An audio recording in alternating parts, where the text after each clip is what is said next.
In true tips number 8, I talk about what to do with the B player. And over the next 5 minutes, I want to take a deeper dive into something that's really critical to managing that B player. And that is, from a performance evaluation standpoint, what can you do to get them more engaged in the business?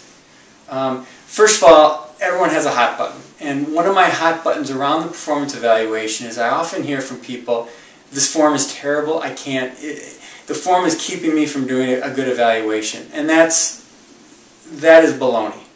And what I'm going to talk about today is I'm not going to send you back to complain about the form. I'm going to send you back, no matter what the form is, and I talk about this in true tips number 8, no matter what the form is, you can have a great discussion with your people.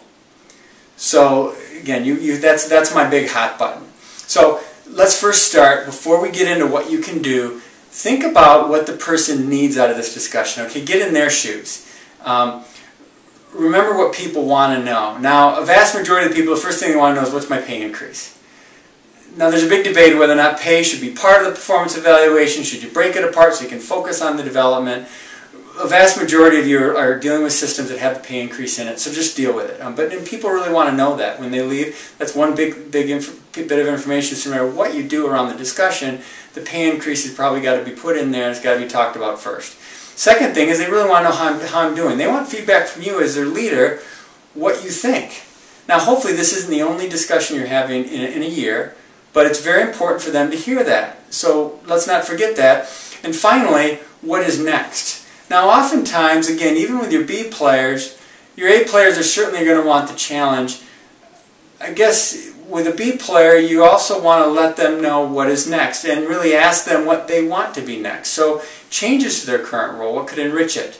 What are their future plans? I mean, again, even if someone is in there doing a good solid job every day, not necessarily gunning for more work, they might have some future plans that they want to share.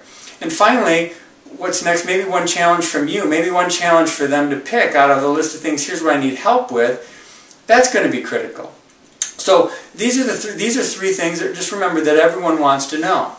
Now, as I get into more detail on this, let me hit one point, and that is, oftentimes I'll get to this point and people are going to say, okay, Scott, but when do I tell them, here's what you can do to improve, here's what your weaknesses are? And my answer to that is, with someone who's a B player, let's not focus on that. Do they have weaknesses or places to improve? Yes. But as soon as that gets thrown into the discussion, you're going to get pulled down into it, and you're going to spend a lot of time on it. My challenge to you is to do this. Challenge them with what, within the context of the business, with something you need their help on.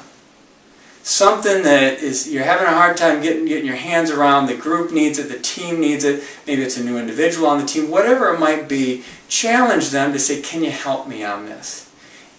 Within that are development opportunities. Within that are people that are going to stretch themselves. But you change the language. And when you issue it as a challenge and get their buy-in on it, they're naturally going to jump into it. Again, it's not what they can't do, it's what they can do, and then kind of stretch what they can do with a way to get some help from them. So that's kind of the background. Let's spend the next couple minutes talking about the performance conversation, because there's some very small things you can do to make this really rich. First thing, tell them what the increase is before the discussion. Get that out of the way. People want to know that. They're going to wonder about that the whole time. It might distract them, yeah. They might get hung up on things, yeah. But remember, if this is a B player, they're going to probably get an average increase. You're going to tell them that up front.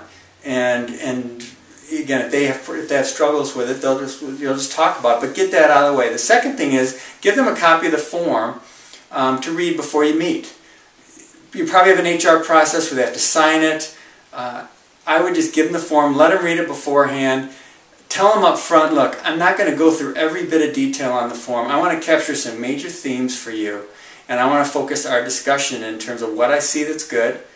I want to focus our discussion in terms of my impression of you as a worker, and so you can get a good sense for what I think is, how I think you do your job, and then we're going to talk about the future and what's next, and what I need, and what I need, and what you need. So, those are the first two things. Knock out, take care of the money, take care of read the form, and then just push it aside, and then here's the conversation you have. First thing you say, look, here are 3 to 5 things you did well during the year. And ask them, do you have anything to add? I mean, that's all. Oftentimes you can even warn them ahead of time, saying, look, bring some things and tell me, let's talk about what you did well. What were some of your successes? Because again, B players have successes.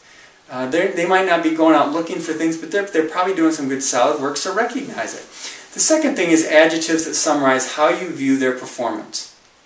And it could be 3 adjectives in and around their work and what they accomplish, and maybe 3 adjectives around how they accomplish it. You know, for a B player, you know, if they're I talk about in true tips 8, if they're a high B player, you might be talking about solid, or you know, goes beyond expectations. If they're a low B player, you might be talking about you know, words that maybe describe how they push people around, maybe abrasive, maybe not really a team player. You know, that's not necessarily a word, but those are sentences or phrases that begin to capture the essence of what you think.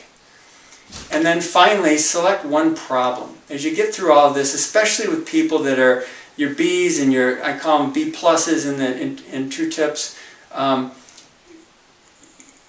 give them 3 or 4 things, you know, problems that you have in the organization, and ask their help. They have things to bring. You just have to challenge them a little bit. Now, they might not grab the toughest problem, but they're probably more than likely going to grab something, because think of how you set the table for them. You're focusing on what they do well. You're giving them a sense for how you feel about their, you know, their overall performance. And you're asking them for their help.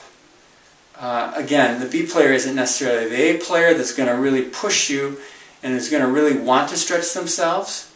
Either make their day longer or take on big projects.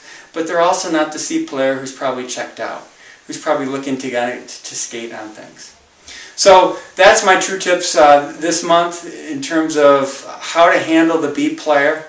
And again, if you think back through it, just remember who these folks are. They're good, solid people. You probably have 40 to 50, maybe 60% of your workforce are these people. Getting 5% more out of them is going to have a huge value in your business.